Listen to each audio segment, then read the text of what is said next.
Hello everyone, in front of me is OPPO Find X2 Neo, and let me show you how to change wallpaper on this device. First you have to open the settings, then find and select personalizations and click on wallpapers.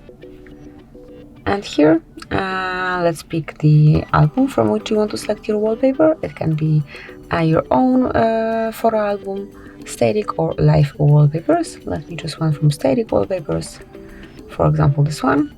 And obviously you can go through all of them to see how they look on your screen and which is your favorite one.